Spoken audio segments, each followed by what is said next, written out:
What's up, everybody? Welcome to another episode of Next Level Teaching. Hey. I'm your host, Jeremy Anderson. Tori's teasing me because I like to chop next level. And it's like now you're afraid to do the chop with it because I've called you out on it now. Because it feels so natural. I'm going to chop you, girl. I'm Jeremy Anderson, and I like to chop, okay? And here with my super dope co-hostess with the mostest, Miss Tori Rodriguez, a.k.a. T-Rod. What's up, What's Jay? up? How you feeling? I'm great. How are you? Man, I'm so glad to be back. Yes. Oh my gosh, I've missed this so much. Back live in person with Miss Gabby Eggleston. Hey. What's happening? Hey. How you feeling? I'm a little nervous, but excited. We're going to help. Help girl, don't be nervous at all. It's just a good time. Yeah. Yay. Somebody get her a beverage, an adult beverage. Let her relax a little bit. Yes. Thanks for hanging out with us. Thanks for having me. Mm-hmm. Jay, how you been? I've been good. Very busy. Yeah. You got a new podcast, a different one coming out here soon? Yeah. A lot happening with the family. A lot of travel. Yeah. It's been a lot, but it's been good. No complaints. Getting back into traveling and speaking. The beginning of the school year kickoffs, like it's a lot. So it's been good. I was just in Arizona, then I was in Miami, South Beach speaking, and then I was in You did a graduation Philly here recently. Yeah, graduation. That's awesome. Commencement? Yeah, it's been good. Yeah. So that's exciting. Now we're rocking and rolling. That is so exciting. Yep. So I'm kind of coasting things out, and we having fun. Good. Yeah. Well, how about you? You know, just going on some new adventures in life, trusting God with those. Mm-hmm. Not really sure exactly what all of them are yet. Right. Mm-hmm. A lot of unknowns. But I'm actually really at peace with all of it. I'm very much like, Yeah. Like, I have no idea. There's some of it that I'm like, am I supposed to be doing this or am I supposed to be doing this? I'm not really sure right now. Right. I've started working at a bridal salon as a consultant on Saturdays because, you know, teachers got to have that second job. Right. But it was one of those God things where it just really like fell into my lap. Faith-based business. And the way that it came to be about was very much a big God thing. I mean, not that everything isn't, but this was very evident. Right. And so I really love it. I know it sounds like so weird, but it's just helping people find their beauty and their greatness in a different form than teaching. Absolutely. But it's still a people thing. And so, just finding some new things that I'm kind of loving. You're going to flow that into the new school year too? Yes. Yep. Right. Okay, good. Yep. Good. So all you educators that's listening and the new school year is about to kick off, right? Like this is something, ain't nothing wrong with a side hustle. No. You know what I'm saying? You do what you got to do. We have to. We have to have things that kind of fill us up. And I feel like sometimes, especially after this past school year, let's be honest, I think everyone that listened last season knows where I was at. And if you didn't, but so many educators could relate. Yes. Like, so to fill you in, Gabby. So, you know, Tori was very vocal, very transparent, very vulnerable with our community and our listeners, letting them know, like, last year was rough. Yep. You know, so had some days when she was in tears. They had some days when she was frustrated. Yep. You know what I'm saying? But she kept fighting and got through the year. Yeah. Had some days where she questioned, like, okay, what am I doing with my life? Is there a different transition? Like, is this where I'm supposed to be right now? It's a lot, as you can imagine. We're going to talk about you and your story, but Tori shared that, and so many of our listeners in our community was just like, oh my God, yes, I can relate. Like, it feels good when I travel and people are like, Jeremy, we love your podcast, but can I tell you, I love Tori. Like, I can relate to Tori, and I'm like, I already know. Yeah, I love that. All right, well, we've gotten way ahead of ourselves real quick. So before we like hop in even further, Jay, why don't you remind some of our listeners, but also those of you that are new, welcome first off. Welcome, absolutely. And why don't you let them know who we are here at Next Level Teaching. So Gabby, and to everybody listening, we want you all to laugh, learn, and live your best life, right? Like, that's what this podcast is all about. So we're going to have fun. We're going to laugh. We're going to learn something new. But ultimately, we want people to live an amazing life in and out of the classroom. So that's what it's all about. That's important. Yep. Now, what you about? What's going on? Tell people who Gabby is. I am Gabrielle I am originally from Portland, Oregon. Okay. But Georgia is definitely more of home than Oregon is. I've been teaching for about 4.5 years now. Math is my love. Okay. I could talk about math all day. I do math. I'm that person. I'm like, you know what? I'm going to do a Sudoku puzzle. Me too. For fun. Yes. I'm like, I need something. I do that if I want to stress myself out. No. Oh my gosh. It's I used to do it before I went to relaxing. bed. Yes. And they got the versions on your phone. Yes. Yes. Amazing. Yep. Wow. I love it.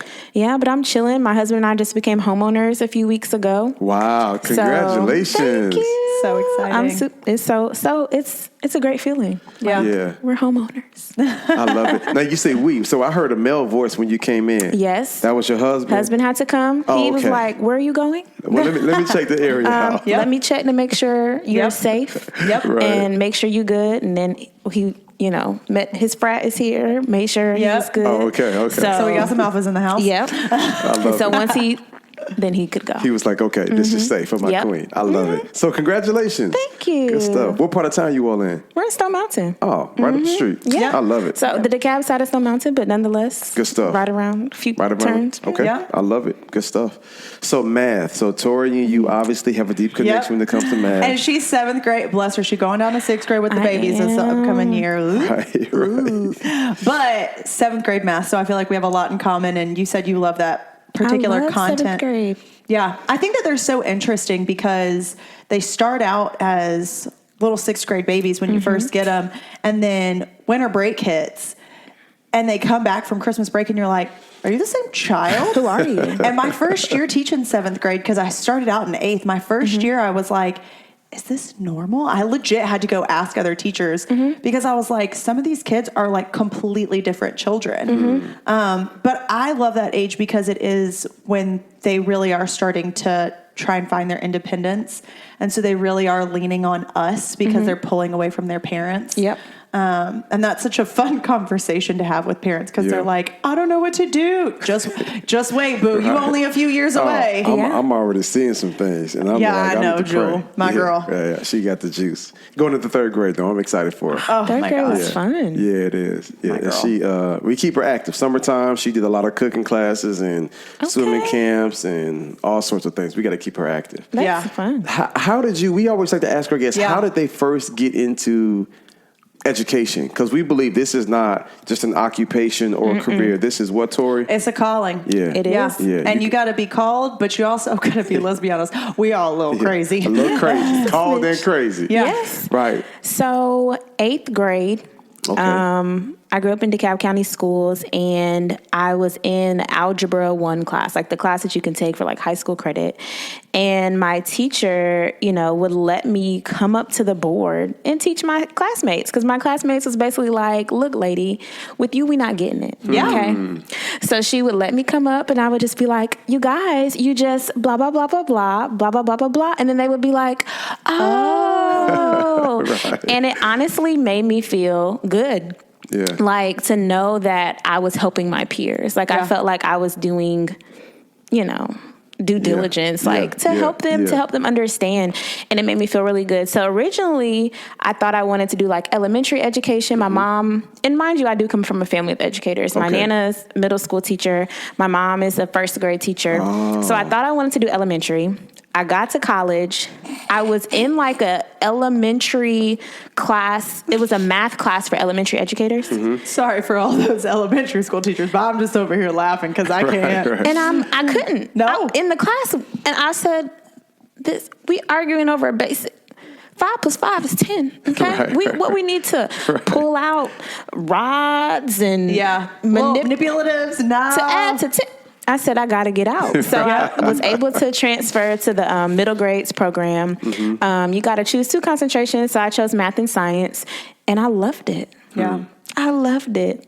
And I think like middle school is for me. I am for middle school. Middle school is for me, and we work. And I think that that's something. So you touched on 2 different things here that I want to pause and talk about real quick. First off, the fact that you said middle school is for me, and that I'm over here laughing about teaching elementary, because I feel the exact same way. Right. There is no way. And there's so many times where we have elementary school teachers that are like, yeah, I couldn't do what you do either. Yeah. Let's be honest. We are all called to a specific age group. That's it. And we know what that is. You know, like we just have this, like, there are so many people that are like, there's no way I could do middle school. And I'm like, there's no way I could do anything but middle school. Exactly. I don't understand how people do it's like herding kittens. I don't understand it, but some people love herding kittens. And I'm like, okay, great, you do you. Well, there. I've heard educators that have been seasoned for years and administrators say, hey, so-and-so, before you quit or before you throw in the towel, try another grade level. Yep. And it's like something clicks. Yep. So imagine all of the educators that might have started in the elementary, 3rd, 4th, 5th grade, and was like, I hate this, teaching is not for me. But then they go to high school and they're like, oh my God, like this is the best. Yep. And just like there are some that's in high school and they're like, these kids are too much, I'm gonna quit. Whoa. Yeah. Maybe try high as 5th grade or 6th grade. And then they're like, okay, I can connect with these. And so you're right. It's like we got to find, you know what I'm saying, what grade level best connects if you feel like you're in that weird space. Yeah. Well, and I think that there's so many of us that are afraid because we do go to college, most of us,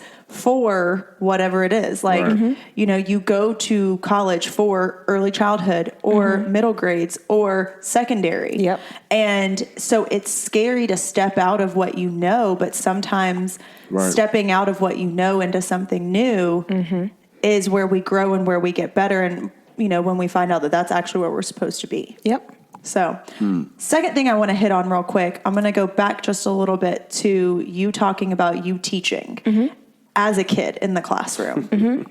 Because I think that that's something that we need to stop and pause and talk about in regards to realizing, even as teachers, the fact that your teacher realized even, okay, I'm going to take a step back. Yeah. Because they're not getting it from me. And that is putting your pride aside as a teacher. Which is so important. Forward. Yep. I love it. I'm going to write that down. Yeah. And that right there to me is so, because I am one that is all about discovery learning. I feel like we are just meant to be facilitators in the classroom, because let's be honest, there are so many times where your students can explain it to each other better than I can, because I'm thinking from an adult's point of view. Yeah, always. It's hard, and we do our best as teachers to get into the mindset of our students and think about, you know, what they're experiencing. But let's be honest, when we're sitting here talking about tax tip, and, you know, commission, they have no discount. idea. They have no idea what any of this stuff is. But explaining it to each other sometimes, they can truly understand it better. And so I think we do have to put our pride to the side at times and even decide, okay, they're obviously not getting it from me, so let's let this child explain it, or let's make that part of the lesson. Right. Have you found yourself doing that, saying, okay, it's not clicking, let me find one of my star students, or do you feel like, they not having an issue getting it from me? Or have you tried that? It depends on the topic. Okay. I would say prior to the pandemic, I would really always love my students sitting in pairs. And I would switch up the pairs, you know, sometimes based upon ability level. Sometimes if I knew some students had a great relationship and would really take heed to what another student was saying, I would try to pair them up intentionally. It was always pretty intentional.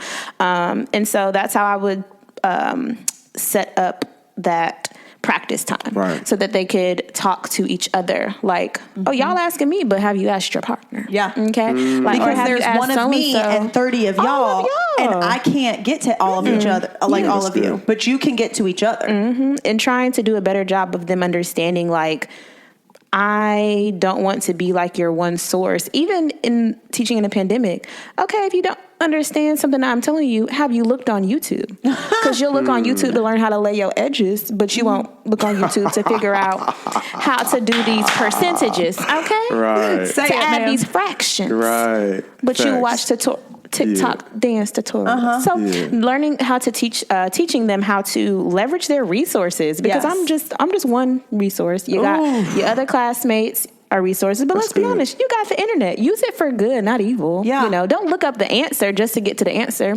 Look up how to do it. So I try to tell them, you know, I don't know sometimes if they listen or not, but I try. I think that that's something that I learned this year as well, teaching in the midst of a pandemic and, you know, us being one-to-one with devices. There were so many times, even my student teacher, he would be like, y'all, he would ask, what does this vocabulary word mean? And it's supposed to be prior knowledge, and they don't remember from last year. And so he's like, what do you have in front of you? Great. Use Google. Yep. Look it up. Yeah. And eventually they caught on, and they did start to realize, oh, I can do this for myself. Yeah. And it's not that I want to sit back and twiddle my thumbs. No, that's not it at all. But they have to realize that they can learn on their own. Like they don't always need me. And I want them to learn how to be independent learners. That's why I love discovery learning, especially in math. I feel like there's so many great things that teachers are afraid to do because we just want to give them the formula instead of letting them see the why behind it. And that why really changes things for them. And to me, the why is what made me realize I could teach math once I got to college, because that's when I saw the whys behind things. Once I had seen Algebra 1 3 times at that point, I saw it 8th grade, and then I saw it in high school, and then I saw it again in college. And so I think that was a big part of it also. But I think we have to let our kids know that they are not supposed to be consumers of knowledge. They're supposed to take ownership of their learning. So break that down and break that down for, someone, whether they're teaching history, English, like whatever. I think that's interesting. Don't just consume it, but what did you say?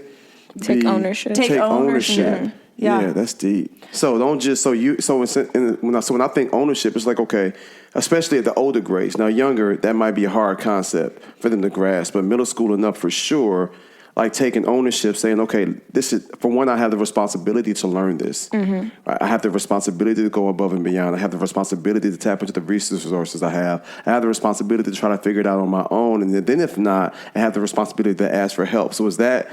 Yeah, I think it's even doable with the younger ages. We as teachers, though, just have to facilitate in the correct way. Right. Yeah. Like we have to have in mind, what are those probing questions I'm going to ask? Yep. We really do. And, it's been so funny having a student teacher this past year, and I know y'all have heard a lot about him. But it's made me think about things as well, because he wasn't always thinking as he was writing his lesson plans on like, what are those probing questions that I need to be asking? What are the common misconceptions that I know that they're already going to have? And as long as we're forward thinking about those things, that's when we do allow them. If you have the lesson set up well, it's not just, here's the textbook, read it and find the answer for yourself. No. That is not how you get kids to want to take ownership of their learning. But making it something that is fun, something that can be hands-on. In math, I feel like a lot of times it has to do with manipulatives, and them really kind of seeing how it comes about. Like one lesson I'm thinking about in particular was 8th grade, but doing transformations, rotation, dilation, reflection. And we had a lesson where they actually used like the transparency papers to figure it out themselves, and they could see the rules and find it. And so same thing with like functions, like linear functions, using pattern tiles. And I think that if we facilitate it correctly, no matter what age, it is still doable for them to take ownership of it. But we have to make sure that we are prepared correctly in that. Now, in a perfect world, when all of the kids, all 30 kids or so, 30, are sitting in the classroom and they're respectful and they're quiet and they're, yes, Mrs. Eggleston, and they're nodding their head. Talk about some of the challenges. What grade again are you? 7th. So talk about some of the challenges that you've had 12 going on 23. Trying to do that, but knowing like these kids can be hyperactive and disruptive and behavior issues and different learning styles. So like speak, because there are some educators that's listening right now. They're like, oh my God, this is brilliant. I'm going to implement it. And then there are some that's thinking like, no way. This is brilliant, but how in the world can I do that when I'm trying to stop the spitballs or the fighting or the disrespect or the interruptions and things like that? So how have you been able to like navigate this space? I would say I'm very grateful that classroom management hasn't really been an issue for me my 4.5 years of teaching, and I'm super grateful. We're just structured You know, they talk about like, procedures and structure. Yep. And most importantly, like, I try my best to build relationships with my students. There it is. And so from the beginning of the school year, we may not be diving into those types of lessons where there's like manipulatives, you know, maybe not those first couple of weeks. We still got to get down our routines and procedures. I need you to see that there's positive and negative consequences for your actions, that I have to hold you accountable, teaching you how to hold yourself accountable. So then once we've established those things, okay, then we can get into these types of activities. And even within those activities, you still got some structure. Right. So at the beginning of the year, 7th grade math, integers is a big one. Yep. So I like to use those counters, those red and yellow counters. So what you do, you give them a little bit of time to play with them. Because they're going to play. Because they're going to play. They're going to play. So you're like, you know what? I'm going to set the timer for 2 minutes. You have 2 minutes to explore the manipulatives. Okay. So then they get it out of their system. Even one of my other favorite ones from 7th grade is cross sections. So you get to use Play-Doh. You know they're going to want to play with the Play-Doh. Set that time. Give them guidelines and parameters, but say, hey, yes, we're going to use this for a mathematics purpose, but I'm on the front end. I'm going to give you the set amount of time to be able to play with it, and then we're going to get into the math. So I think just having the routines, procedures in place, you communicate your expectations, those positive and negative consequences. Yeah. Oh, you're not filling out your graphic organizer? See, this is a privilege, not a requirement. Okay? I'd be like, or say if it's, because I told you I do a lot of pairs, right? Yep. If so-and-so, I'm just going to let Susie have the Play-Doh and you can just watch and write, okay, if you can't follow directions. If you can't get with the program. So usually you pair them up in a way where it's like, okay, if they can't handle it, their partner can, and they just got to watch. And they're a little sad, you know, but you got to learn there's positive and negative consequences for your actions. So first off, I want to say I love the idea, and I'm sure that there are so many educators out there listening right now that are like, oh, yeah, I guess I can just give them a few minutes to play and be a goof and get it out of their system on the front end. Yeah. I think that that's the key right there, on the front end. I want to know more about your positive reinforcement, your positive responses to what they're doing. Because I think a lot of us tend to lean toward the negative because that's easier. Yeah. But you've said both of those multiple times now. So talk to me about that a little bit. It can look different. Sometimes my personality comes out and I'm just like, yeah, like verbal, like, yes, like, or y'all see something. Did y'all hear that? You know, boosting the child up. Yeah, like, say it again. Say it louder for the people. Just like little things like that. That's my personality. But one thing I've been big on and my students usually love, since going back full time, I'm a raffle person. So I would have like tickets that I would give out, and maybe like twice a month, they would be able to redeem it for food items and stuff like, or I would pull like maybe 3 or 4 winners from a class to be able to,